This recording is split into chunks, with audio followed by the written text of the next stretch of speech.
乌克兰远程打击俄罗斯梁赞空军基地和车臣共和国的特种警察团大楼。乌南战场进一步打响，300艘俄船只穿越第聂伯河。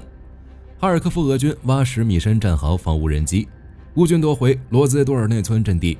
4.8万名俄士兵失踪数据被曝光，德国提议向乌克兰派兵。叙利亚哈马士大战爆发，黎巴嫩和以色列重燃战火。哈马斯与法塔赫举行会谈，要共同管理加沙。精彩资讯即将开始。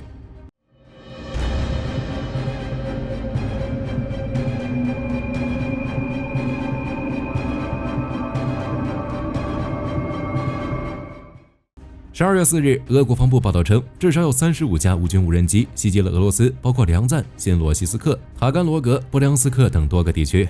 其中距离乌克兰边境700公里的梁赞加吉列沃空军基地疑似被击中。据目击者称，事发时俄防空系统处于忙碌状态，且现场传出了剧烈的爆炸声和明亮的火光。截至目前，俄罗斯还没有做出正式回应，尚不清楚这个驻扎有图95 ms 的俄空军基地具体损失如何。但这仅仅只是乌军这轮空袭的一小部分，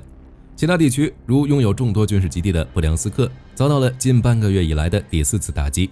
新罗西斯克港口的爆炸声则让人联想到黑海舰队，乌军可能又要重新开始打击该舰队了。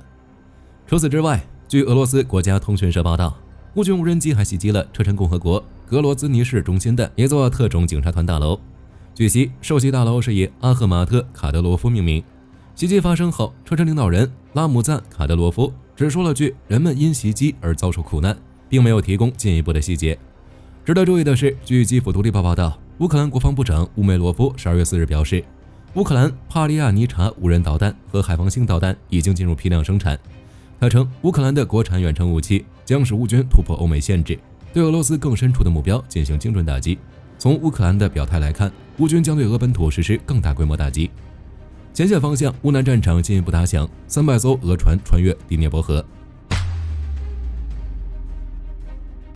综合战区和基辅独立报报道，乌克兰志愿军南方集团军发言人谢尔盖·布拉丘克12月4日表示，俄军正不断在赫尔松方向发起猛攻，试图在第聂伯河三角洲的一些岛屿上站稳脚跟。乌克兰塔夫里斯克部队集团发言人沃格申上校证实了这一点，并于同一天表示，俄军一直以来都在训练所谓的第聂伯罗舰队，以便在对赫尔松州和扎波罗热州作战时充当突击部队使用，并且从2024年初秋开始，俄军事指挥部就不断将船只转移到赫尔松被占领的坦德里夫斯卡沙嘴和尼古拉耶夫州的金本沙嘴。截至目前，俄军在这里已经集结了300艘船只。赫尔松州军事管理局局长奥列克桑德尔·普罗库金还补充称，俄军还向赫尔松州部署了几支最好的无人机部队，以支持对第聂伯河岛屿上乌军阵地的攻击。可见，俄军接下来将在赫尔松发动一场大攻势。火力军能预想到接下来战斗的惨烈。要知道，自2022年11月乌军重新夺回赫尔松市以来，乌俄双方一直都是隔着第聂伯河对峙。虽然偶尔会有双方的突击小组偷渡强攻，但战线至今仍保持不变。沃格申也称，截至目前，俄军穿越第聂伯河的所有尝试都失败了。目前，俄军正在加紧练习如何穿越水中障碍和转移登陆群。而乌军方面虽然也曾尝试在俄罗斯一侧的克林基建立桥头堡，还试图通过金本沙嘴攻击，从第聂伯河口向东推进，但截至目前，这些尝试同样效果不大，双方均未取得确认的领土战果。既然俄军明知隔着第聂伯河这条天然屏障入侵赫尔松必将付出巨大代价，为什么还要重开战线呢？英国金融时报援引无官员的分析报道称，俄军此举主要是为了在特朗普重返白宫之前，在正面战场获得更多的收益，从而在和平谈判中占据有利地位。毕竟俄军大规模袭击赫尔松乌军可能会让离得最近的扎波罗热、顿涅茨克乌军前来支援，这样一来，俄军就能快速在乌东收获更大战果。即便乌军没有前来增援，300艘俄船只的突袭说不定也能收获一定的战果。因此，接下来的赫尔松方向将迎来一场激烈的渡河大战。只不过考虑到俄军在库尔斯克穿越塞姆河，在哈尔科夫穿越奥斯基尔河的窘境，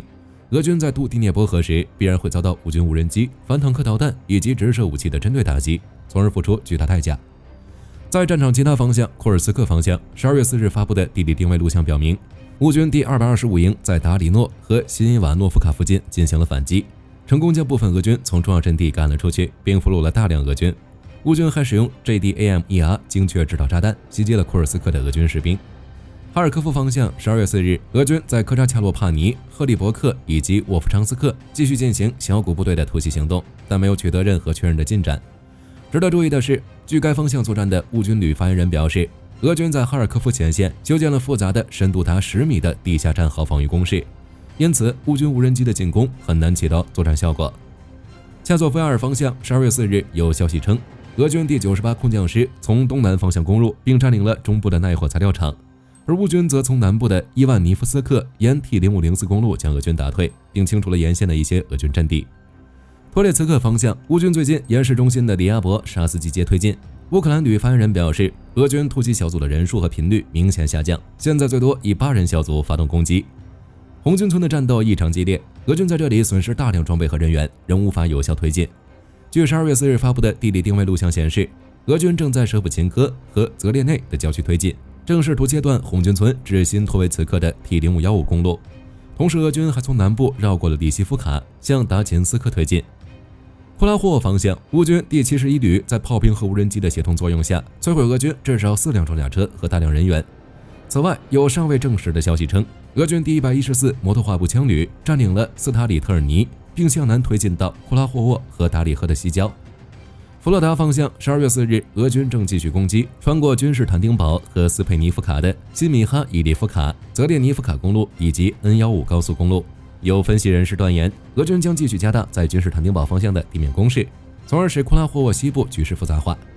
乌总参谋部12月4日也报告称，俄军第36近卫摩托化步枪旅正不断对苏西亚里村进行攻击。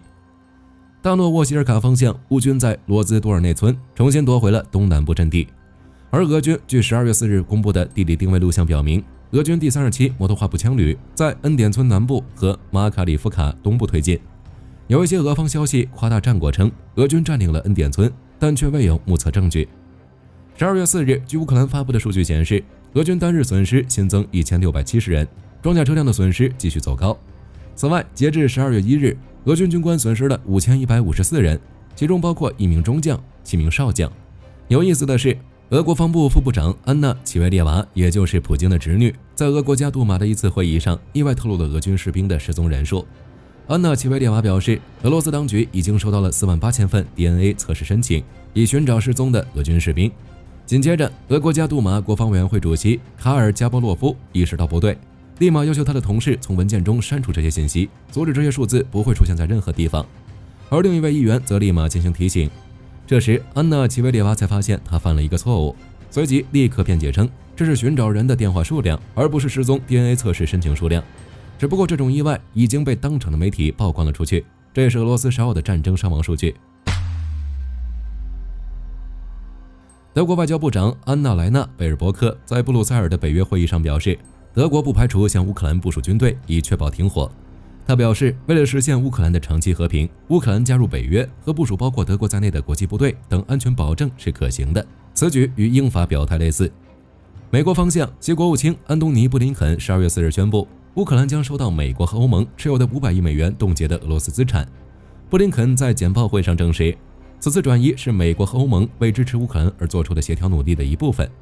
这些资金将在未来几周内流出。同一天，乌克兰财政部长谢尔盖·马尔钦科还与欧盟签署了一项协议，即欧盟根据这7倡议向乌克兰提供高达350亿欧元的宏观金融援助，这些贷款无需乌克兰偿还。此外，意大利正在为乌克兰准备第10个援助计划，预计将在本月底获得批准，但具体细节仍属机密。丹麦则提供600万欧元用于乌克兰能源基础设施恢复。立陶宛外长兰茨贝吉斯表示，乌克兰的和平需要安全保障，最廉价的方式就是加入北约，俄战争只能在战场上解决。接下来，我们将视线向中东转移。据路透社报道，叙利亚反抗军与阿萨德已在哈马周边进行了多次交火。据最新的战场消息显示，俄叙联军从霍姆斯赶来，兵分3路向北挺进。然而，在短暂交火后，从阿萨德第4装甲师为首的中路军仍在与反抗军鏖战外，东西两翼联军遭到反抗军伏击，被打得又逃回了霍姆斯。随后，反抗军对中路军形成合围，并利用缴获的短号反坦克导弹和叙利亚自制的皮卡火箭炮 GOLAN-400对其进行了密集火力打击。与此同时，反抗军继续扩大进攻力度和范围。在哈马西北部，反抗军几乎控制了附近所有城镇，并向残余的阿萨德发射了炸弹。现场一度传出了连续的爆炸声。火力军猜测，反抗军可能已在使用之前缴获的俄军武器了。在哈马北部的杰贝勒扎因阿比丁一带，反抗军攻占了多处据点，并击毁了阿萨德的坦克。在哈马东北部，反抗军控制了苏兰镇。在通往大马士革的艾姆公路上，反抗军也开始派兵执勤，但凡与阿萨德有关的车辆都会被立即扣押。另有一支部队还在向西推进，直逼地中海沿海的拉塔基亚市。由于俄军在此设有空军基地，反抗军此举让其倍感压力，当地俄军被迫举行军演以示威慑。据俄罗斯国防部声明，俄罗斯海军与空天军在地中海东部进行联合演习。据悉，此次演习由俄罗斯海军总司令亚历山大·莫伊谢耶夫负责指挥，共出动了超1000名士兵、11艘舰船，以及配备了匕首高超音速导弹的米格31战机和堡垒岸基导弹系统。其中，俄罗斯海军苏联海军元帅戈尔什科夫号护卫舰和戈洛夫科海军上将号护卫舰成功发射了锆石高超音速导弹，柴电潜艇新罗西斯克号则发射了口径巡航导弹。地中海沿岸区域的堡垒岸基导弹系统也发射了一枚宝石反舰导弹。总的来看，俄军联演旨在威慑，但需要注意的是，此前塔尔图斯海军基地的俄军开着舰艇偷偷撤离了，可见俄海军战地的空虚。而塔尔图斯海军基地距离俄罗斯的拉塔基亚空军基地很近，两者互为犄角，如今放弃了一个，那另一个估计也不远了。另一方面，黎巴嫩和以色列重燃战火。据耶路撒冷邮报报道，真主党近日向以色列境内发射了火箭弹，这也是自上月27日双方停火协议生效以来，真主党首次发动攻击，但却被以军拦截，并没有造成人员伤亡。随后，以色列向黎巴嫩的真主党控制区发动了大规模行动，其中以军的第810山地旅和戈兰尼旅一起摧毁了真主党在黎巴嫩多夫山附近的碉堡，并拆除了数个地下基地，同时还缴获了大量武器装备。换言之，真主党此次攻击不仅没取得多大效果，还让以军借势反击，正好解决了这一带的威胁问题。另据半岛电视台报道，以色列还使用火箭弹袭击了黎巴嫩纳巴提耶，导致黎巴嫩国家安全部门人员马赫迪·赫雷斯阵亡。随后，部分外界媒体一度对以军的这轮攻势产生质疑，称其违反了停火协议，但一方予以否认。据以色列外长基迪恩·萨尔明确表示，真主党率先违反协议，向利塔尼河以南运输武器，而根据停火协议，真主党绝不能向该河的南岸移动。现在真主党违背协议且发射火箭弹，以色列自然会发起反击。与此同时，以色列此前在叙利亚清除真主党的指挥官，其身份也被外界披露。据悉，该指挥官名为萨尔曼·朱马，是真主党和阿萨德方面的联络人。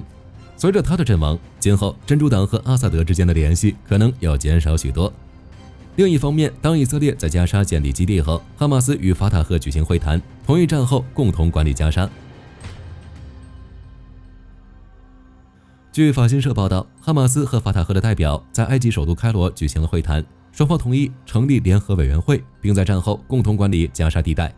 双方目前已就协议的一般条款达成一致，但仍在就相关细节，例如委员会成员的构成等，在进行具体谈判。预计该委员会将在与以色列达成停火协议后履行职责，同时该协议还需要得到巴勒斯坦总统阿巴斯的批准。据日本联合参谋部声明，12月3日，在与那国岛以南仅50公里处发现俄罗斯一艘救援船和一艘基洛级潜艇。随后，日本出动了石河田级油弹补给舰滨明号和 P3C 猎户座海上巡逻机对其进行监控。据悉，这是日本第一次在附近海域发现俄罗斯潜艇。而在前一天，菲律宾也在该国附近海域发现了一艘俄罗斯的基洛级潜艇。目前尚不知俄罗斯潜艇为何频繁出现在其周边海域，两国已加强海上警戒力度。据美国国家利益网站报道，作为下一代空中优势计划的一部分，美军已计划在2025年实现协作战斗机首飞，并于2026财年签署生产合同，到2030年至少交付1000架。协作战斗机由安杜里尔公司和通用原子公司负责研发。在性能方面，其可能不是最先进的飞机，但是在作用上却能与有人战机实现互补，可发挥多种作用，例如侦察、诱饵等，能大幅提升有人战机的作战效能。据美国防务新闻报道，法国总统马克龙近日在巴西参加20国集团峰会期间，向巴西、阿根廷和智利推销了价值超过40亿美元的军事装备，其中主推的装备为鱿鱼级常规动力潜艇。据悉，上述3个国家在潜艇采购方面均与法国有潜在的合作基础。其中在巴西方面，该国于2008年以100亿美元的价格从法国采购4艘游鱼级常规动力潜艇。该批4艘潜艇除首艇在法国建造外，其余3艘均在巴西本土建造。目前有2艘潜艇服役，第3艘于今年3月下水进行测试。此外，去年10月，巴西海军举行了首艘常规核动力潜艇的资格认证舰体首块钢板切割仪式。而此次马克龙访问巴西，旨在讨论潜艇合作事宜，可能会再为巴西建造2艘游鱼级常规动力潜艇，作为巴西第1艘核动力潜艇服役前的过渡装备。阿根廷方面，该国于1980年代采购了2艘德制 TR1700 型常规潜艇，其中1艘于2017年11月因内部爆炸而沉没，另1艘在2020年暂停升级后便一直处于退役状态，导致该国目前没有可用的现役潜艇。对此，去年4月，阿根廷与法国就采购常规动力潜艇进行了相关谈判。到了今年10月，阿根廷国防部长路易斯·佩特里特意访问了法国，并签下3艘游鱼级常规动力潜艇的采购意向书。而此次马克龙访问阿根廷，可能是就该项合作展开进一步讨论。智利方面，该国于1998年采购了2艘游鱼级常规动力潜艇，成为该型潜艇的第1个国际客户。此外，智利海军还装备了2艘德制辛普森级潜艇，该级潜艇于1984年服役，2009年完成升级改造。但由于辛普森级潜艇过于老旧，智利决定在2026年启动价值10亿美元的新型潜艇招标计划，而马克龙此次访问智利，或为该项目未来合作铺路。据克罗地亚国防部声明，自12月起，该国米格21战机即将退役。据悉，克罗地亚是米格21战机在欧洲的最后一个用户，为使其正常退役，克罗地亚已购买了12架阵风战斗机，总价值约10亿欧元，目前接受了7架，剩余5架将在明年4月前交付。按照计划，克罗地亚的阵风机队将驻扎在第91空军基地，预计2025年底就能够达到初始作战能力。但由于需要培训飞行员，这可能要推迟到2026年。而在此之前，克罗地亚的领空安全将暂时由意大利空军和匈牙利空军负责。据自由时报报道，俄罗斯去年发射了多个飞行气球，其中一个飞行气球拥有65立方米的空间，滞空时间超过10小时，飞行距离约200公里。还有一个飞行气球则是提升了飞行高度，连续飞行超过100小时，验证了长航时任务的可行性。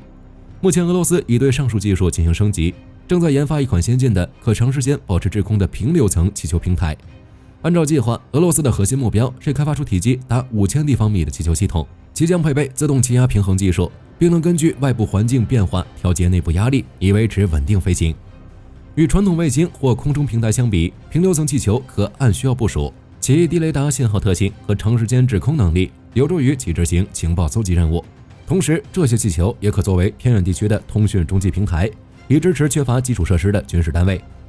简而言之，平流层气球平台具备成本低、灵活性高、隐蔽性强等多种优势，可用于执行监控、追踪敌方动向等关键军事任务。根据日本媒体报道，日本海上自卫队已正式决定将引进23架海上卫士无人机，预计将于2028年接收第1架，并于2032年共计装备23架。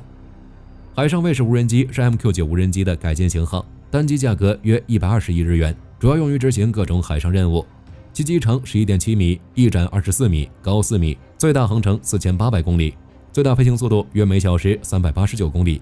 最大续航时间超过40小时，使用寿命约4万小时。其内置先进的航电设备，可挂载多种任务载荷，例如雷神公司研制的 MTSB 光电红外传感器，通用原子公司推出的山猫多模雷达、机载跟踪和瞄准系统，以及莱昂纳多公司开发的 SAGE 电子战监视系统，并采用异常监测算法等。此外，任务载荷还采用模块化设计，能按照任务需求进行灵活配置，其共有8个机翼挂点和1个机腹中心线挂点，最大外部载荷超过1800公斤，可挂载多枚地狱火导弹和 GBU-12 宝石路2激光制导炸弹，能够对水面舰艇和装甲车等目标进行有效打击。需要注意的是，日本此次引进的海上卫士无人机经过了特殊的降级处理，将不再搭载武器系统和弹药，主要装备使用逆合成孔径雷达成像模式的多模海洋表面探测雷达和可全方位拍摄的高性能相机，能够实时监测并识别数千平方公里范围内的船舶。当然，随着美日关系持续加深，也不排除后续会对该无人机进行升级。与此同时，据共同社报道，美国还将从2026年开始，在日本东北部的三泽基地部署48架 F-35，以取代该基地36架即将退役的 F-16。好了，本期节目到这里就结束了。大家对300艘俄舰艇强渡第聂伯河是什么看法？黎巴嫩和以色列再度展开激战是什么原因导致？都欢迎在评论区留言讨论。我是火力军，下期再见。